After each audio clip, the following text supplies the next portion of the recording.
एक फ्रेशर के लिए या बिगनर के लिए रिज्यूमे बनाना है तो सबसे पहले मैं यहाँ डबल क्लिक करूँगा हेडर के पास और यहाँ पर मैं रिज्यूमे टाइप कर दूँगा। फिर कंट्रोल ई यानी कि आप होम में जाकर आप इसका लेफ़्ट राइट और सेंटर का यूज़ कर सकते हैं। तो मैंने सेंटर का यूज़ किया और कंट्रोल शिफ्ट ग्रेटर देन से मैंने इसका साइज़ जो है वो थोड़ा सा बड़ा कर लिया, लगभग 16 का साइज़ ले लिया। इसके बाद इसके अलावा मैंने इसको बोल्ड किया और फिर मैं बाहर ऐसे रख दिया। आप चाहें तो इसके अंदर और भी चीज़ें यूज़ कर सकते हैं, जैसे अंडरलाइन वगैरह हो गया या इस तरह की चीज़ें। तो आप उसके लिए क्या करेंगे, 3 बार ऐसे करा, आपने एंटर मारा, इस तरह की लाइन बन गई। तो इससे ऊपर रिज्यूमे लिखने के बाद सबसे पहले आपको इसके नीचे आपको कॉन्टैक्ट इन्फॉर्मेशन डालनी होती है, यानी कि अगर एचआर टीम आपसे कॉन्टैक्ट करे तो क्या क्या चीज़ें हो सकती हैं। तो उसके लिए आपको उसका नाम, कैंडिडेट का नाम लिखना होता है, उसका एड्रेस, उसका कॉन्टैक्ट नंबर और ईमेल आईडीज़। तो ये कॉन्टैक्ट के 3-4 ऑप्शंस हैं। तो मैं सबसे पहले कैंडिडेट का नाम लिखता हूं और उसकी पूरी जानकारी, फॉर एग्जांपल विजय। इस तरह से मैंने ये सारी चीज़ें डाल दी। तो इसमें सबसे पहले मान लीजिए विजय चौहान नाम है, तो मैंने विजय चौहान लिखा। उसका एक एड्रेस है, कॉन्टैक्ट नंबर है और ईमेल आईडी। तो ये 4 चीज़ें मैंने यहाँ मेंशन करी। मैं थोड़ा सा स्पेस दे सकता हूँ या नहीं भी दूँ।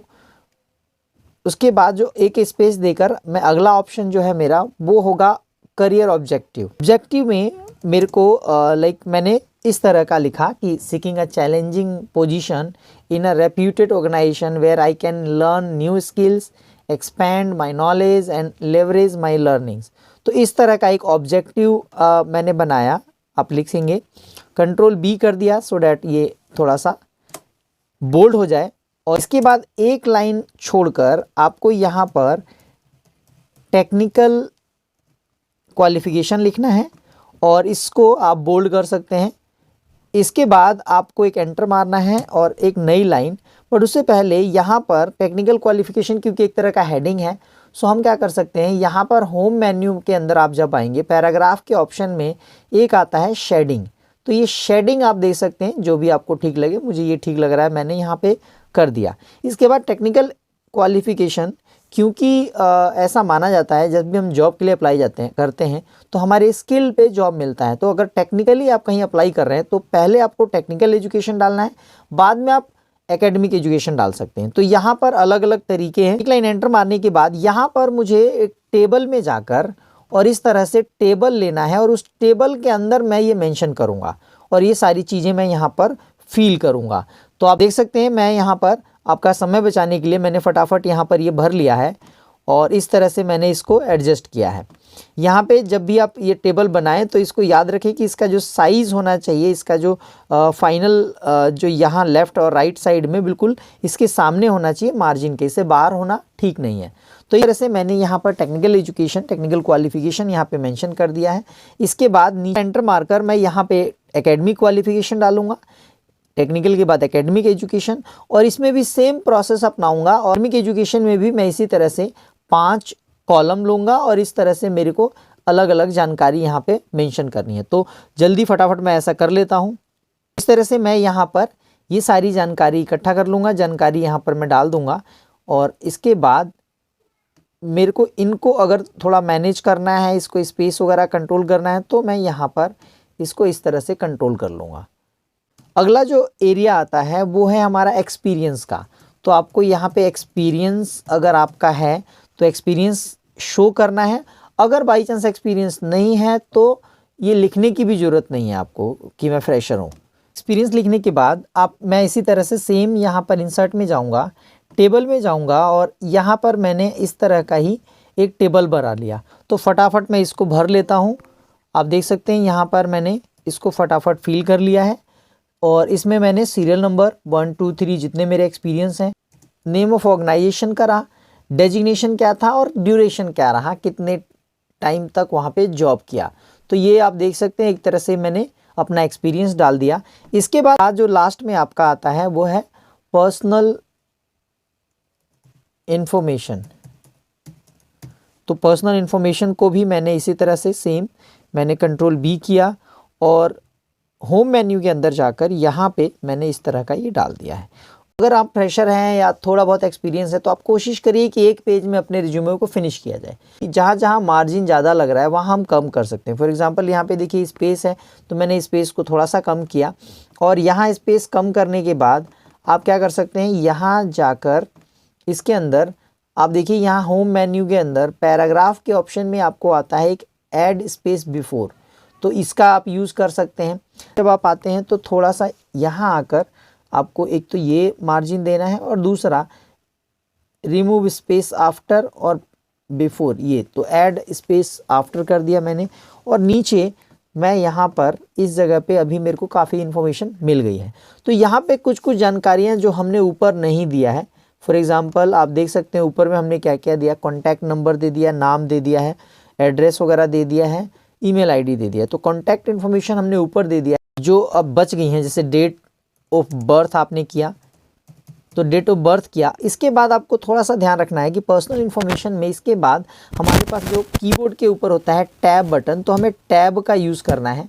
आपको एक एरिया देख लेना है कितना स्पेस के बाद हमें देना है। तो आपने मान लो 2 या 3 टैब दबाए, शिफ्ट के साथ आपको कॉलन दबाना है, फिर एक टैब दबाइए और यहाँ पर फॉर एग्ज़ाम्पल आपने कहा 11 जून और उसके बाद आपने कहा 2001, तो आपने ये डाल दिया। डेट ऑफ बर्थ के बाद इसी प्रोसेस को फॉलो करते हुए मैंने ये सारी जानकारी यहाँ पर एडजस्ट कर दी, यहाँ पे डाल दिया है। पर्सनल इन्फॉर्मेशन के बाद एक एंटर मारकर यहाँ पे आपको डिक्लेरेशन देना होता है। डिक्लेरेशन देने के लिए आपको ऐसे कॉलन का यूज़ करके इस तरह से आप डिक्लेरेशन देते हैं। अगर यहाँ पे अंडरलाइन आता है राइट क्लिक करिए और इस तरह से आप दे दीजिए, ये अपने आप सुधार देगा। और इसके बाद आपको 1 या 2 एंटर मारने के बाद डेट, फिर प्लेस और उसके बाद सिग्नेचर, तो ये ऑप्शन है। लेकिन आप देख सकते हैं अगर ये रिज्यूमे आपका एक पेज से ज़्यादा ओवर हो रहा है, आगे जा रहा है, तो हमको ध्यान रखना है कि इसका जो मार्जिन है हम क्या थोड़ा सा एडजस्ट कर सकते हैं। तो ऑफकोर्स मैं यहाँ पे मार्जिन पे जाऊँगा और कस्टम मार्जिन में जाकर यहाँ से टॉप वाला थोड़ा सा मैं 0.7 या 0.75 कर लूँ। यहाँ मैंने 0.7 कर लिया। इधर से भी मैं थोड़ा सा कम करके और ओके करूँगा तो देखिए काफ़ी चीज़ें ऊपर आ जाएंगी। इसके अलावा मैं क्या कर सकता हूँ, जब मैं यहाँ पर बना रहा हूँ तो आप देख सकते हैं यहाँ पे इन टेबल्स के अंदर 2 ऑप्शन होते हैं। एक तो होम में आप जाएं, यहाँ पे स्पेसिंग में आएंगे तो ऐड स्पेस बिफोर और आफ्टर, तो बिफोर और आफ्टर की वजह से ये ऐसे होता है। तो आप ना रिमूव स्पेस आफ्टर पैराग्राफ पे क्लिक करेंगे तो ये देखिए आपको थोड़ा सा ऊपर जगह मिल जाएगी, मतलब आप ऊपर की तरफ आपको स्पेस मिल जाएगा। सेम यहाँ पे भी आप कर सकते हैं। इस टेबल में भी आप आएँ, यहाँ पर आएँ और रिमूव स्पेस आफ्टर इसको कंट्रोल कर लें। सेम प्रोसेस में आप इस टेबल को भी आप ऐसे यहाँ पर आकर यहाँ आएँ और फिर रिमूव स्पेस आफ्टर पैराग्राफ और इस तरह की चीज़ें कर लें। तो आप देखेंगे इससे काफ़ी आपका जो स्पेस है वो कंट्रोल होता है और हमारा जो भी काम है वो एक पेज में एडजस्ट हो जाता है। आप ये जो डिक्लेरेशन है ये आप कंट्रोल B करेंगे, इसको आप थोड़ा सा इस तरह से कर सकते हैं। यहाँ पर हम ये कर लेते हैं कि कंट्रोल J, यानी कि आप होम में जाएं और इस तरह से जस्टिफाई कर दें। तो ये ओवरऑल देखें तो आपके रिज्यूमे में आपको पर्सनल इन्फॉर्मेशन, जिसमें आप कॉन्टैक्ट इन्फॉर्मेशन डालते हैं कि आपका नाम, आपका एड्रेस, आपका मोबाइल नंबर, ईमेल आईडी।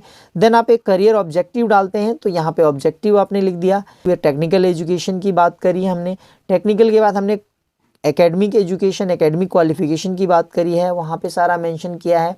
आपको याद रखना है कि जो हाईएस्ट से लोवेस्ट की तरफ हम जाते हैं, तो जो करंट चल रहा है वो लाइक बीए चल रहा है तो बीए भरेंगे, फिर 12th पास किया था उससे पहले आपने 10th पास किया था। तो ऐसे 2-3 जो एकेडमिक क्वालिफिकेशंस हैं वो आपको डालना है। एक्सपीरियंस आपको इस तरह से शो करना है। देन आपका पर्सनल इन्फॉर्मेशन, डिक्लेरेशन और नीचे आपको डेट, प्लेस और सिग्नेचर। तो जब भी हम इसका ये रिक्वायरमेंट होता है इसकी नीड की, जब भी हम अपना रिज्यूमे कहीं पे जमा करें, कहीं देते हैं तो हम एक डिक्लेरेशन देते हैं और उसमें डेट और साइन करके हम उसको सबमिट करते हैं। सो ओवरऑल कंट्रोल F2 अगर मैं करूं तो आप देख सकते हैं ये है हमारा रिज्यूमे। आई होप कि आज के इस क्लास से आपको काफ़ी कुछ सीखने को मिलेगा और एक बेसिक रिज्यूमे बनाना आप सीख जाएंगे। अगर आपको हमारे ये वीडियो पसंद आते हैं तो प्लीज़ हमारे चैनल को सब्सक्राइब करिए, हमारे जो भी वीडियोज़ हैं उनको लाइक करिए, शेयर करिए और हमें सपोर्ट करिए। Thank you so much.